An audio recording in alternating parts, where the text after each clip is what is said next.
प्रदेश के जबलपुर में क्रूज हादसे को लेकर कई सवाल खड़े हो रहे हैं। लापरवाही ना होती तो हादसा टल सकता था। सवाल मौसम के अलर्ट के बावजूद क्रूज के चलाने को लेकर भी उठ रहे हैं। दिखाते हैं आपको रिपोर्ट।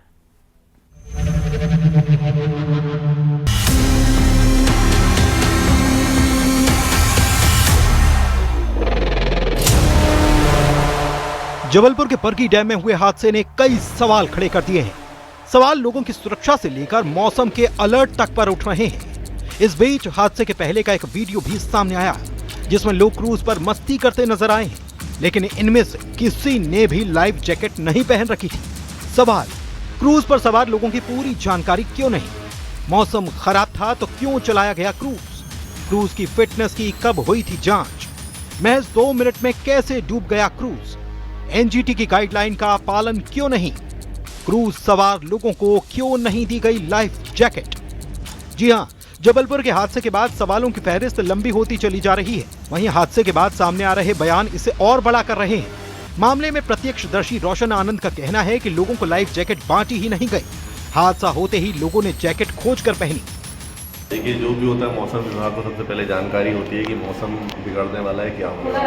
अगर वो नहीं भी पता था, अचानक मौसम एकाएक बिगड़ा तो लाइफ जैकेट जो पहनाई जाती, लाइफ जैकेट किसी को दी ही नहीं गई थी। ओके। लाइफ जैकेट के साथ साथ ना आखिरी तक जब मौसम बिगड़ रहा था, बोट जो क्रूज था वो बहुत भयावह स्थिति में आ गया, बट उस समय भी किसी ने लाइफ जैकेट लाती नहीं दी।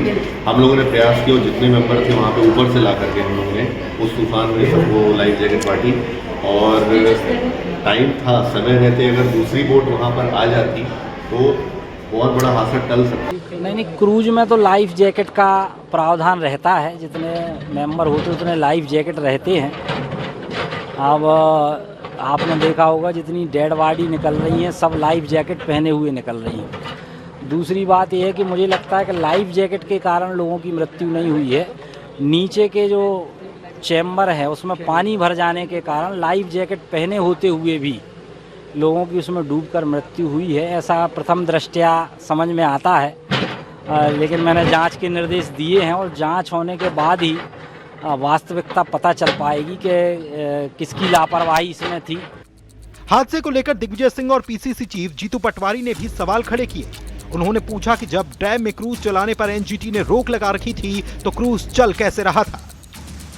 जो मुझे जानकारी मिली है उसमें एनजीटी ने, नेशनल ग्रीन ट्रिब्यूनल ने मना किया हुआ है कि इस प्रकार के क्रूज नहीं करना चाहिए और इस पर रोक लगा रखी है। लेकिन बरगी में किसके आदेश से क्रूज ये चालू है, इसकी भी जांच होना चाहिए। मौसम विभाग ने मना किया था कि आप इसमें ये क्रूज पर मत ले जाइए, अलर्ट दिया था, उसके बावजूद भी गए। तीसरा, लाइफ जैकेट भी इन्होंने नहीं पहन रखे थे। ये गंभीर घटना है, इसकी मजिस्ट्रियल जांच होके दोषियों के खिलाफ कार्रवाई होना चाहिए। डैम पे अगर मापक यंत्र नहीं है आंधी तूफान को देखने का, तो मैं तो समझता हूं कि ये बड़ी आज एक घटना घटी है, इससे बड़ी दुर्घटना भी हो सकती है। तो डैम है इतना बड़ा, बरगी डैम, और सरकार को निष्पक्ष रूप से इस पर जांच कराना चाहिए।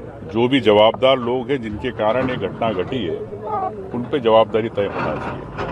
अगर इस प्रकार की सरकारी लापरवाहियों पे अगर चूक से अगर कई परिवारों के अगर शोक होगा तो निश्चित तौर से मैं समझता हूं कि ये एक सरकारी लापरवाही के कारण एक हत्या है और केस दर्ज होना चाहिए जिन लोगों की लापरवाही के कारण ये घटना घटी है। बहरहाल हादसे के बाद अब सरकार की तरफ से जांच की बात की जा रही है। वहीं पर्यटन मंत्री ने भी पूरे प्रदेश में संचालित क्रूज की फिटनेस जांच करने के बाद ही उसके संचालन के निर्देश दिए। लेकिन जबलपुर का यह हादसा अपने पीछे कई सवाल छोड़ गया, जिसके जवाब का इंतजार अब सभी को है। Bureau report, news 18।